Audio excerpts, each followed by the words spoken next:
Well, hello, Houston. Welcome to Casa y Vida, Houston. I'm Elizabeth Liz Miranda, your bilingual realtor with Miranda Properties. And as usual, we want to go ahead and start off by thanking our sponsors. Our first sponsor is Susie Condelopoulos. She is a loan officer with Gateway Mortgage. So if you're looking to get pre-approved for a home loan, make sure you give Susie a call. And we'll give her a call. She can help you out. Our second sponsor is Texas Low Cost Insurance Agency. They specialize in homeowners insurance. So if you're looking to buy homeowners insurance or flood insurance, give them a call. It doesn't matter where you're at in Houston or anywhere in Texas. They can help you. Thank you for being here. So tell us a little bit about the book, first of all. The book is about my first cousin, Ernest Garcia. In a nutshell, it's a fun story. It's an amazing story. It's an inspirational story of a young man who grew up in a small town in Kansas.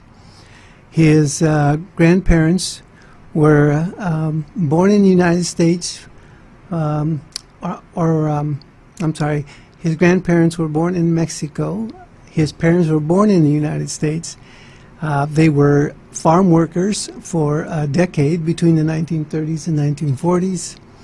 Ernest was born in 1946, right after World War II, and he grew up in a small town called Garden City, Kansas. He graduated at the local high school, went on to college. While he was in college, he was in the Marine Reserves, and eventually he became a lieutenant colonel in the United States Marine Corps. He obtained a college degree, a bachelor's degree from the University of Kansas in sociology, and 2 master's degree, one in sociology and one in public administration. Wow, he's a very educated individual. Yes, he has. I might add that he will tell you himself that when he was in high school, he was having too much fun, looking forward to Friday nights and partying with his high school buddies. And when his girlfriend went on to a university, he didn't get to follow her because his grades weren't good enough. Oh, no. Well, I guess that was a big motivation, right? Yes. And but the bottom line is, after a couple of years of service in the Marines, he realized that he needed to get his education. And then his career began to improve and become much more successful. Sure. So what year did he actually join the Marines? He joined the Marines in 1966. Okay. Tell us a little bit about the culture of what the Marine Corps was like at that time. What stories does he have to tell about that time? Well, at the time he was in college, as I explained before, he was trying to perform at the college level. It took a while for him to adjust and to learn how to study and to be a good student. And right when he was getting to the point where he was going to be a freshman at the University of Kansas, he received his draft notice. And they told him essentially, you know, your college career is over for the moment. It's time to come to the military. And he proceeded to, his choice was to serve in the United States Marine Corps. Now his dad, my uncle, Felipe, he served in the Army, and when World War II began, December 7th, 1941, for the United States, with the attack on Pearl Harbor, Felipe was already registered, his dad, and he ended up serving in Hawaii 3 months after Pearl Harbor. Oh, wow. So, so Ernie saw the example of his father and decided that he would follow in his footsteps. And he liked the idea of the Marines because they're known as rugged fighters, very capable men who do a big job, and he wanted to be a part of that. Yeah, one of my uncles and a nephew were also Marines, so it's a really wonderful, well, I'm a very big fan of all of our military service, but yes. I'm more familiar with the Marines and how they function. But, you know, what would we do without our soldiers? And I think that, you know, now more than ever, we have so many veterans that are coming back from various wars, and in addition to still having a lot of our Korean and Vietnam vets with us. So what do you think about, what, in your personal opinion, how do you feel about, do you feel like there's a lack of services for veterans? Do you feel like they get enough recognition? I mean, tell me what your thoughts are. Well, I must say that I think going back to World War II, Ernie's father, when he after being at Pearl Harbor, he contracted an illness. He had the strep throat, and if it's not diagnosed properly, then the worst conditions can take place, and that's what happened to my uncle, Ernie's father. He ended up getting a heart disease from the illness, and he left the Marines, the Army in 1943 during the war, and he died 14 years later from the illness. Oh, wow. So you would think that my aunt and Ernie's family would have a bad view of the military, but they did not. Ernie continued to want to follow his footsteps. My aunt was able to receive benefits after my uncle died. And so in that sense, the family was taken care of. They had a fallback. But he may not have gotten ill in the first place if there had been better services. Now, if you fast forward 40, 50 years, I think the services are much better as far as taking care of the soldiers when they are serving.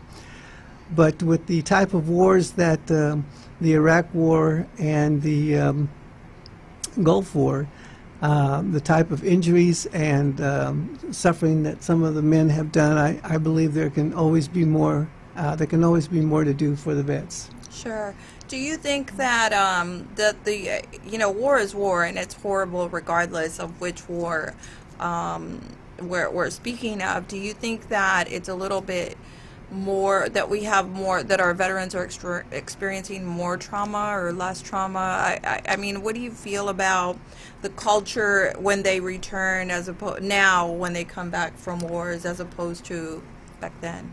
I think the current wars, when the soldiers and servicemen come back, I think their illnesses and injuries are not just physical ones, broken bones, loss of limbs, but there's also better attention paid to the emotional stress. Ernie, my cousin, served in both the Gulf War in 1991 and the Iraq War in 2004. He was in his 50s when he went to serve in Iraq in 2004, and he suffered a post-traumatic stress after the war, but he has received medical care and attention and still does. So I think that this generation of warriors are able to talk about the bad dreams, the nervous fits, those sorts of things, whereas when my uncle and my father, in their time in World War II, many of the men came home and were silent and never told their families about the horrors they saw in war. So I think our approach has improved over the course of the last half century. That's wonderful, because I think that that's definitely something. I can't even imagine having to just internalize all of the experiences that you had, and it's obviously something that most people back home just can't even imagine. I mean, we just can't imagine the atrocities that they have to see. I think also that one thing the military is doing better in this last half century is that not only are the soldiers and veterans getting medical and mental health care, but the families now are becoming informed. This is what your serviceman is experiencing. This is how you can deal with it. Sure. And so it's, I think, a much better approach. Not only individual servicemen, but the families get the attention and information as well. Sure. Well, we're going to have to cut to commercial right now, but we'll be right back with Mr. Garcia to discuss more about what motivated him to write the book. And I'm really looking forward to hearing more about it. So we'll be right back. Stay tuned. Well, welcome back, Houston. We are back with Ernest Garcia. He is going to talk a little bit more about the book that he wrote. and regarding his cousin Ernest Garcia. So we do want to, I want to ask Mr. Garcia, what was your inspiration for writing the book? I was driving with a nephew from California to Arizona, and we began talking about, or I began explaining to my nephew some of Ernie's history. And after a while, after I recounted 3 or 4 episodes, I said to him, you know, I really should write a book about all these things because he has been very successful. And my nephew encouraged me to do so, and after 4.5 years of work and publication process, we were able to get the book finally produced. I think Ernie's life has been very exciting, very inspiring.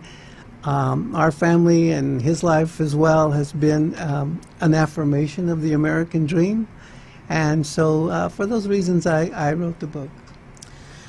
So tell us, like, what would people find when they start reading the book? What are is it really just compilation of stories of his experiences?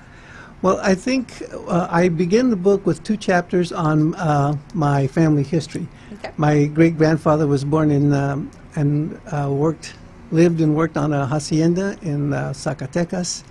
When the Mexican Revolution started in 1910, great-grandpa Pedro took his family, including my grandfather, one of his children, to El Paso, Juarez. And from there, the family, following the railroad, went to Kansas. And so my family was in the middle of Kansas by 1920. Wow. And so so the book, not only do you get individual stories of how they traveled, but you get to see how they adapted to living in a new country with a new language, and at the same time keeping their culture and the things that they were valued in a cultural way. So, and also you see that what my family, Mexican Americans, experienced, the Great Depression, the Dust Bowl, World War II, our families were all a part of that, and not too many books or stories, movies come out about what life was like for the Mexican American community in the last century. And so, so when you read the book, not only do you get Ernie's amazing stories and experiences, but you also get a history of Mexican Americans and Mexicans in the Midwest. I can appreciate that so much because I mentioned to you on break that my grandmother raised me, so I think grandparents are natural storytellers, and they have the tendency to share their stories with the younger generations that I don't know, maybe the immediate children don't listen to. But I'm very, very aware of our ancestry and our cultural history, and I think that those are stories that really need to be told. Our children need to hear those, you know, as we become more assimilated and into the American culture. I think it's so important to remember the struggle that our families experienced, not only migrating here from another country and not really knowing necessarily the languages or the customs, but you know, raising our children and going through the different things, especially like you mentioned, the Great Depression and the various wars that we've experienced. It's so important to remember what Latinos have brought to American culture, that it is a melting pot of all of our cultures, and we have given great contributions, not only in the military, but also, you know, the food that we eat. My family were also immigrant farm workers, and I was born and raised in Michigan. So, you know, a lot of people say, well, I didn't know they had Mexicans in Michigan. Well, they did. But I was just going to say, I still get the same thing. They're Mexicans in Kansas? What? Yeah. Anywhere that there's food to be picked, there's Mexicans. Yes. Hardworking people, and I really appreciate that your book is telling that story. So I would really encourage everybody to go on to Amazon. Is that correct? Yes, you can make the purchase of the book on Amazon, and there are a few others like Target, the Barnes and Nobles, but I think probably Amazon's the most popular and the fastest delivery. Great. So he's also done a lot of public service, right? So tell me a little bit about that. So Ernie's public service started right after he graduated from Kansas University with his master's degrees. He went to work for Senator Bob Dole. He eventually worked for President Ronald Reagan for 1 year in the White House. He then later worked for the Department of Defense. When he, after his service with the Defense Department, he became the Sergeant at Arms for the U.S. Senate. And in those duties, he escorted President Ronald Reagan to his annual State of the Union address. During his work with the government, Ernie had a chance to meet the Pope. He met Pope John Paul on 2 occasions. Pope John Paul spoke 7 different languages, including Spanish. And so when they first met, John Paul asked him if he spoke Spanish, and Ernie, of course, said yes. And they carried on a conversation. And the second time Ernie met the Pope, he remembered him from the first, and they had a long conversation. And so that was one of his exciting and unique moments in his work experience. What an honor to be able to hear all of those fascinating stories. I'm sure he had so many stories to share with you. How does he feel about the book? He's at first I think he was a little nervous about it, but I think he's enjoying it right now. After he finished his work in Washington, he was also the head of the Kansas Highway Patrol for 4 years, if you can believe that. Yes. And then he retired from work altogether, but he still travels all over the world, and he enjoys carrying the message about the book to the classroom. Ernie has gone to a couple of schools and a couple of community meetings where he was able to talk about his experiences.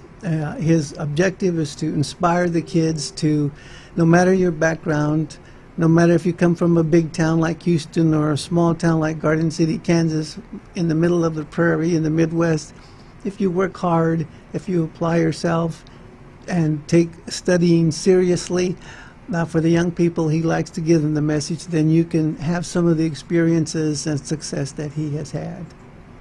What an amazing story. So tell me a little bit about yourself. Do you tour around the country to talk about your book? Yes, I do. I am a retired attorney and retired school teacher. Awesome. At one point, I was doing both jobs for about 4 years.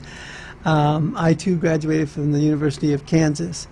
And I guess I still have the teaching bug because I still like to go to the schools, meet with the young kids. They're so full of energy, especially 8th graders, 9th graders, sophomores, those kids who are right in their formative years. I like to go with them, I answer their questions, I tell them the stories and impress upon them that this can be you too. You can be like Ernie and travel over 100 countries, meet people who are influential in the world, work for your country, as well as his military service on the civilian side. He did much for the government as well. Yeah, it's so important for our young people to learn about these things. As we mentioned earlier, I used to work with at-risk kids, and my particular favorite was middle school and high school, because it is so important that they understand that they do have a place in society. I think that's kind of an age where they're really struggling to try to find their place in the world, and who am I? What am I doing here? Where am I going to go after high school? And I think it's so important. That's such a great age to reach them, and to also emphasize that they do have power. That each individual has the power to change the world, and it just takes that one person to make a difference. And so I love that that both of you are teaching in the schools, and that you're carrying on that message with the young people too.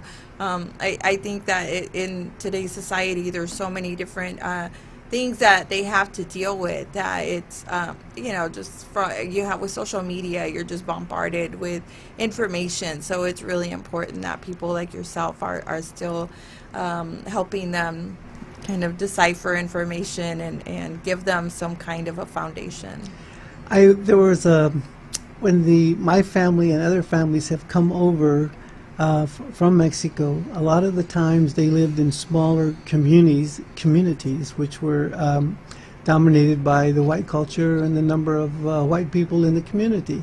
So oftentimes the Mexican community would work together, help each other out for each family's success. And so I think when Ernie and I go out and meet the young students, we're following through on what our parents taught us about community. You help your neighbor, you encourage your neighbor, you get them through the hard times, and then everyone benefits. Awesome. So I want to come back with you. I think we still have so much left to talk about. We're going to go to a commercial break right now, but stand by, Houston, and we'll be right back. Well, thank you for joining us again. Thank you for returning. So we're back here with Mr. Garcia and talking about the book about Ernie Garcia. Let's talk a little bit about Veterans Day. So what is the significance of Veterans Day to you? Well, for my family, let me just start out by saying my dad, Ernie's father, and their brothers, the 6 of them, had 44 children. And many of them, wow, of the children, males, served in the military. We had, I have cousins who went to Vietnam, served in Vietnam, cousins who fought in the Gulf War. I have a great nephew who flies military aircraft for the United States at one time. So for us, our family takes a lot of pride in serving in the military. And my parents and our whole entire family believed that service in the military was one of the keys to becoming first-class citizens in the United States. So the men have always been encouraged and did serve in the military. And so when Veterans Day comes along, it's time for our families to recognize the service of our family and to recognize the service of other servicemen, no matter their race, color, or creed. And at the same time, we expect and hope that non-Mexicanos, the Anglos in the country, the white folks in the country, will recognize the service of men of color and women of color as well. It's a time, Veterans Day is a time to unify that we live in a great country. It's the American dream. My cousin Ernie especially has lived the American dream, and we want to honor those servicemen and their families who have sacrificed for our freedom. And so those are the things we look for on Veterans Day. I know service and honor. I mean, there are two words that just really cannot even begin to to summarize what our military personnel sacrifice for us. And I think we did touch on it on the break that we do live in this bubble and walk around with this sense of safety, and we can't even fathom the things that are happening on the defense side to keep us that way, to keep us safe, what our military are experiencing. I mean, we tend to think that they're only experiencing difficult times when we're at war. But this is every day. I mean, this is every day that they're dealing with terroristic threats and having to defend our country, regardless of whether we're at war or not. So I think it's really important for us to remember that, I know we celebrate Veterans Day on one day a year, but I think we really, really need to be more conscientious of our veterans every day and all of our military personnel, as well as our first responders, because these are the people that sacrifice. I mean, very often they sacrifice time with their families and Yes. sacrifice having a family just so that they can do their job and keep us safe. And I mentioned to you a little bit earlier that 9/11 was the first time in my life. I was probably early 30s when that happened. I'm aging myself, but it was the first time in my life that I remember thinking when I heard it on the news, that I remember thinking to myself, this is a day that my life is going to change forever. Like, I will never ever live another day of my life with the same sense of safety that I had at one time. Do you find that a lot of people had that experience? Or Yes, I believe so. I think that 9/11 literally changed our country's attitude and make us question Are we doing the things that we can do to protect ourselves? And to realize that there are enemies out there who want to do our country harm, who do not want the United States to be successful. And so we need to take the time to recognize it, talk about it, not be fearful, but to recognize it and remind ourselves to be prepared. Next month we're going to recognize the December 7th, 1941 Pearl Harbor attack. And at that time in the country we said, never again, we will be ready. And yet we were attacked on 9/11. So we need to stay vigilant. And right now the people who do that for us, keep us safe, the people who are being vigilant, are the men and women who are serving in our military. Sure. So I think as time goes along, I think in this century we will be better at protecting ourselves and being ready. I think having the increased awareness, unfortunately, I know that there was a shooting in California earlier this morning, and a law enforcement officer from Ventura County lost his life. So our prayers and our thoughts go out to the families of those who lost their lives today, as well as our law enforcement that were over there to deal with that situation. But yeah, it's so important to talk about it. And I know now there's a big campaign everywhere, all over the country, that they call it "See Something, Say Something," and it's really important that, you know, sometimes it's a little difficult to determine, am I overreacting, or am I, am I doing the right thing? Because you don't want to just assume somebody's going to do something bad, but then you also, you know, it's a fine line between reporting and you know, underestimating a situation. So I don't know, do you have any suggestions for that? No, I don't have anything new or different from what the authorities talk about right now. I think that they are our first responders in particular, and our National Guard. They are better prepared to deal with the tragedies that we see with the mass shootings.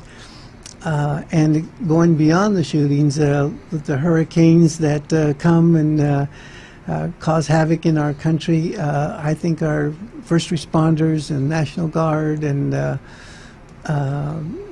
military, when they are called in to respond, so I think they do a lot better than they were maybe 20 years ago.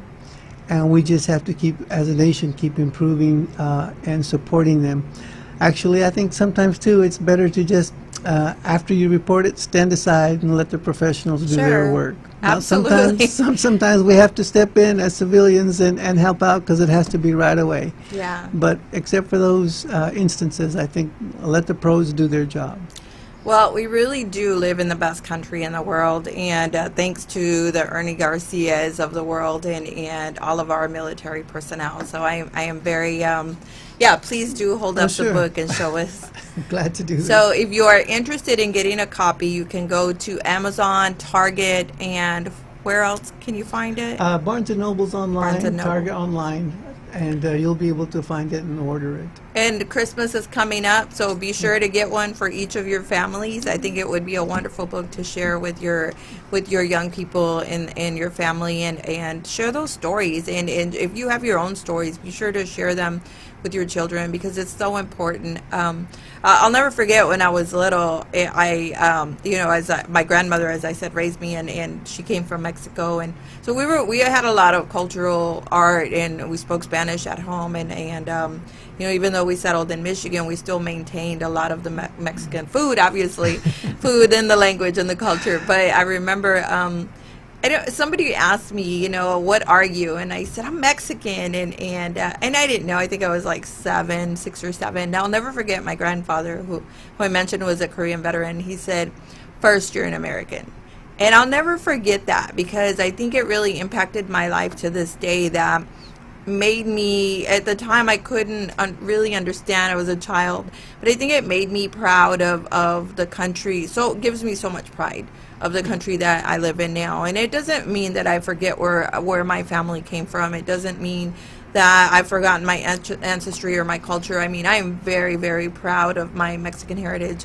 However, I also know that this country raised me, and I love it. I love our freedoms, and I love everything that we have in this, that we have available to us in this country. And you mentioned earlier, he lived the dream. You know, that is the American dream. That's for your dream. Children to be successful, for you to achieve success, and your children to be successful. And I think it's just such an awesome feeling to know that we're part of a bigger, the bigger picture. Right. So keep teaching your children. Keep teaching your children about your culture. Keep teaching your children, passing on the stories of your family history. And definitely look out for our vets every single day. And I know that there are organizations that you can get involved in and donate to that contribute to various veterans organizations. Yes. We touched on it a little bit last week about Halloween candy, actually, like what you can do with your Halloween candy.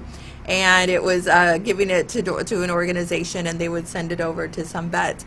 But even care packages is still a big deal, right? Absolutely. Sometimes the benefit to the servicemen, the men in the field, it's not so much the candy. It is a little, or the tortillas or salsa that they send. It's the idea that they know people appreciate that, or the servicemen appreciate that people are thinking about them, that they care about their well-being, and the servicemen take as much inspiration and comfort from the thought, knowing that people care, as much as the actual gift itself. That's a very good point, because I was thinking they were just missing the candy, but that's a very good that's a very good point, to know that, to have that feeling that they are, that there is a reason, you know, that their sacrifices are not in vain, and that they are fighting for something. Absolutely. We're going to take another commercial break right now, and then we'll just come back with a few announcements, and we'll see you in a minute. Okay, thank you for joining us again. We're about to wrap up, but again, I want to thank Mr. Garcia for being here today. He's going to show us a book one more time. Yes. So you can get the book on Amazon, Target, Barnes & Noble. Be sure to get one and share it with your family. Even have a story time with your young children. It's such a wonderful compilation of not only their family history, but also Ernest Garcia's travels in the military and his public service after the military. So I think it's such a fabulous book to purchase for your loved ones and to share with your family. And also it's Christmas, so you know, I think it's a perfect gift when you don't know what to give someone. And I'm sure it's even on audiobooks, right? I would imagine. Not yet. Not yet. We'll get there. We'll get there, because that's what I do, is audiobook. But so we have a lot of wonderful things.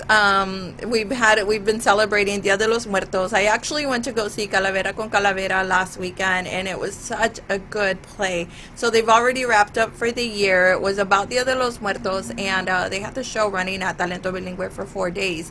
But it was such a fabulous show. I've been kind of catching little bits and pieces of it for a few years.